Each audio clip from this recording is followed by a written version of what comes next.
The whole idea of taking a picture is haram according to the majority of them. Let's say there's a slight minority who allowed it. Those who allow it, when was the last time one of them posed? So you get these people saying, I'm on this and I'm part of this clan, and he's posing with, with all kinds. No, Habibi. Now this here is a title. And I hate to tell you, but I have to tell you, you're not living up. You're not living up to the way of these people. We all have our shortcomings. But there are things which we can control and there are things which we cannot control. You can control not taking a picture of yourself. Believe me. You can do it. It's very easy.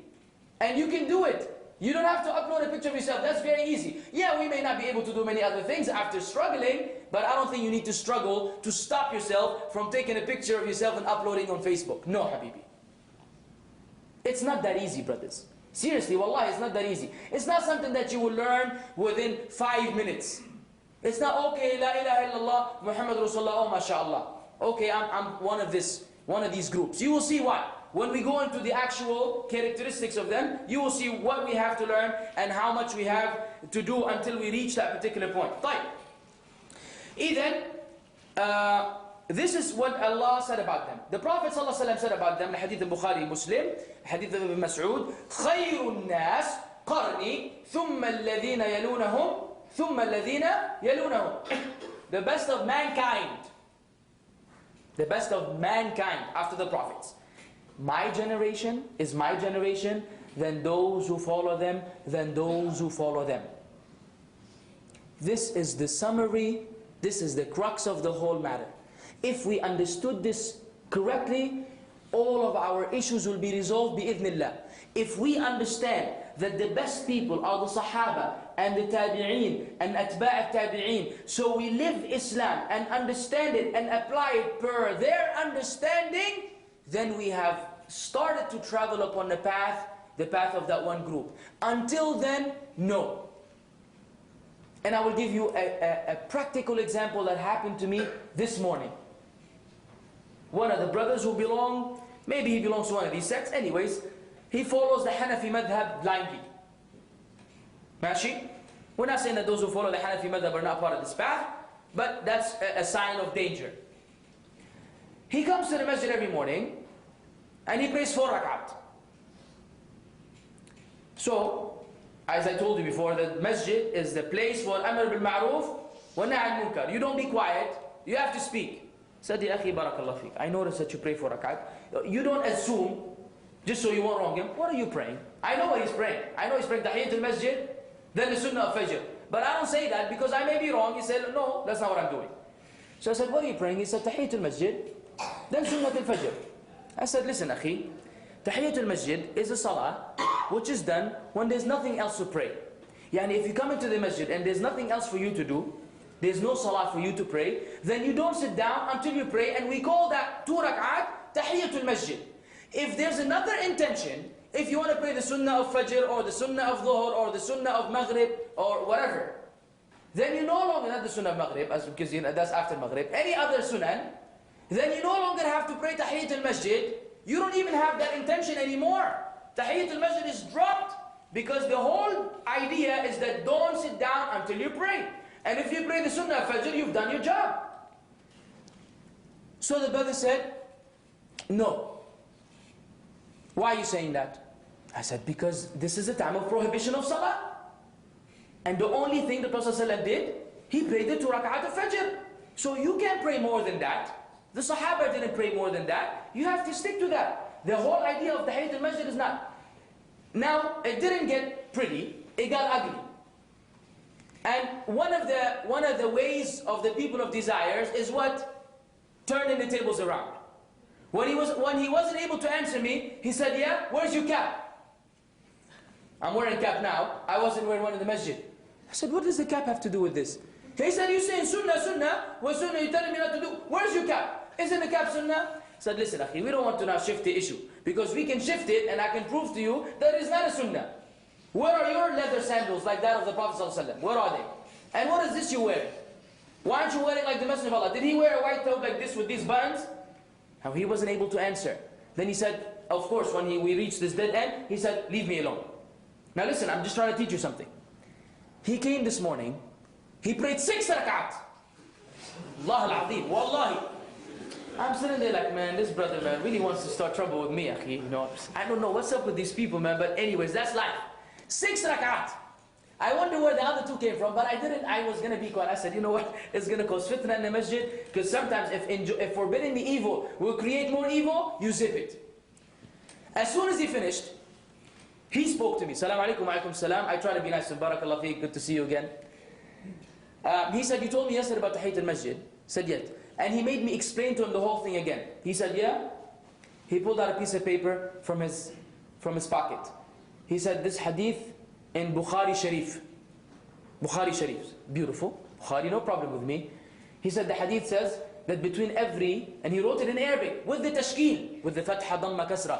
2 narrations. He said, the hadith says, between every adhan and iqama, there are 2 rak'at. I said, okay. He said, so, what's wrong with, why are you stopping me? The hadith says that I can pray 2 rak'at between adhan and iqama. I said, Yakhi, what does that have to do with our issue? Tayyib, no problem, between every adhan and iqama, you can pray 2 rak'at. He said, so I'm praying Tahiyyat al-Masjid. Meaning the hadith says you can pray. It doesn't say 2 rak'at, actually it says pray. There's a prayer. He said, that means I can pray. I said, Habibi, you cannot bring one hadith from Bukhari without looking into other textual evidences and apply it according to your understanding. This is not the way of the people of that one path, by the way.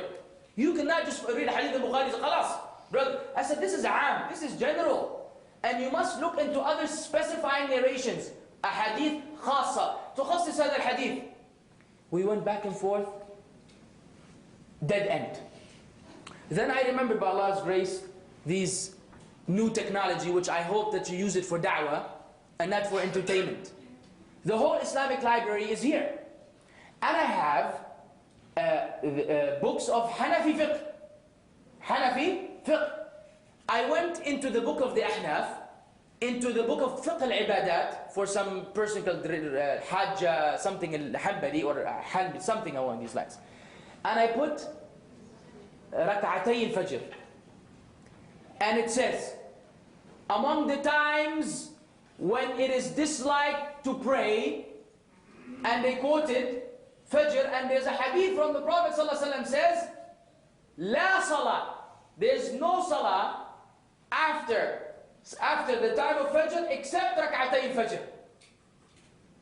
And he was like dumbfounded, like, I said, Akhi, see here, it says al-fiqh al-Hanafi. I know he's a Hanafi. Al-fiqh al-Hanafi.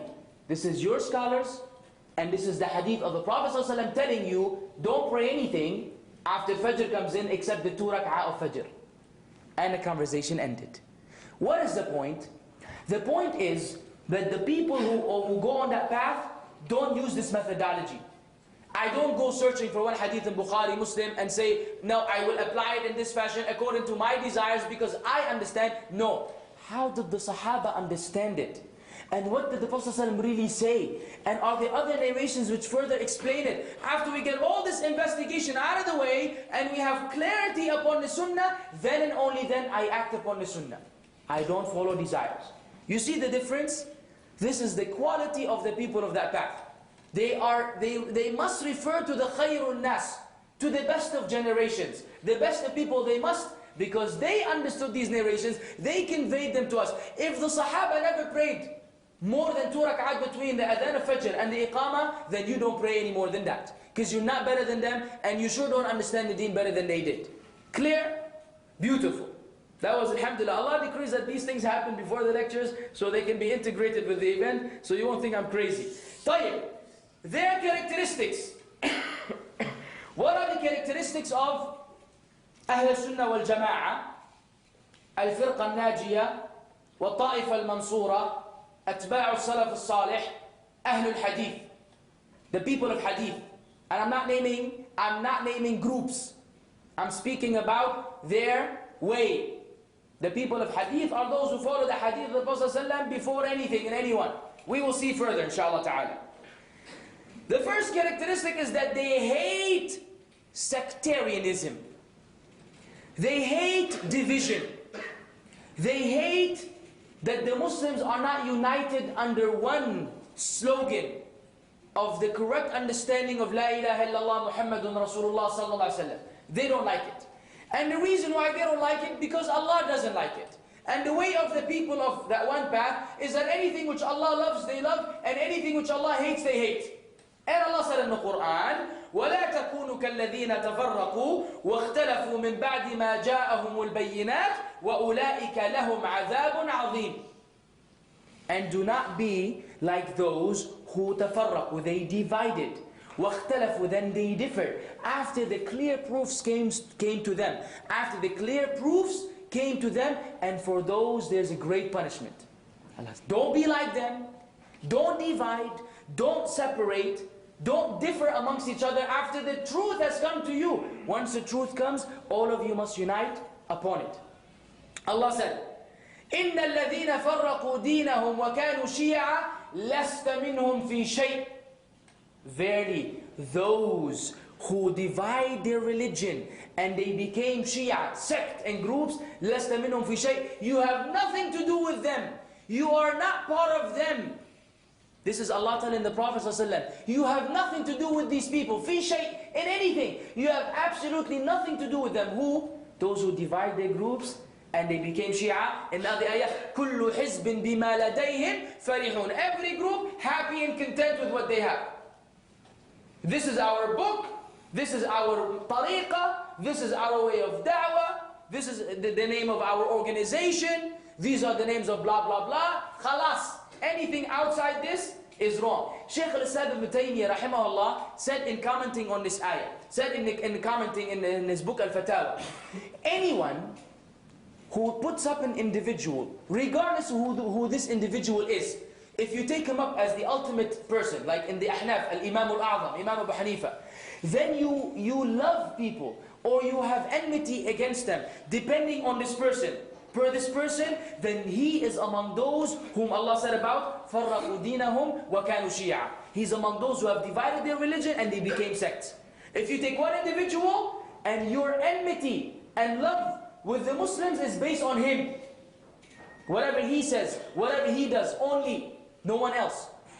And he said, as for those who have fiqh, for the men who have fiqh and learn the deen from the people of knowledge, then it is not right for them to set up their scholars, or to set up an individual, and then they make them the standard on which they affiliate with people, or they boycott them. This is also part of dividing the deen. So we're not attached to fulan, sheikh, one sheikh. Like you find the people of the tasawwuf and others, they have one sheikh. And his sheikh took it from another, tariqah, and from another sheikh, it's like inheritance. No, Ahl Sunnah wal Jama'ah, we have ulama. And we're not confined to the living ones. We go all the way back to the first ones. From the Sahaba, Tabi'een, Atba'u Tabi'een, then the ulama of the Ummah for the four madahib, and Bukhari, Muslim, Tirmidhi, and so on and so forth. We're not confined to an individual where our whole religion is based on him. They don't like sectarianism. And the hadith of Hudayfa, the famous hadith of Hudayfa, he said that people used to ask the Messenger of Allah about good. And I used to ask him about evil, because I was afraid that I will come across it.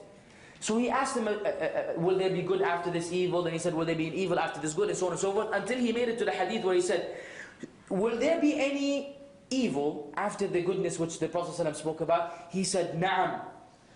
Du'atun ala abwabi jahannam man ajabahum ilayha qadhafuhu fiha. Prophet ﷺ told them about the things that will happen in this ummah. They will be du'at, people, propagators, standing at the doorsteps of Jahannam. Whoever responds to them, they will toss him and cast him in Jahannam. The Prophet ﷺ said, there will come a time where people will call you to Jahannam. Come follow our way, come follow our deviated, invented, innovated way. Come join our sect and our group. They're calling people to Jahannam.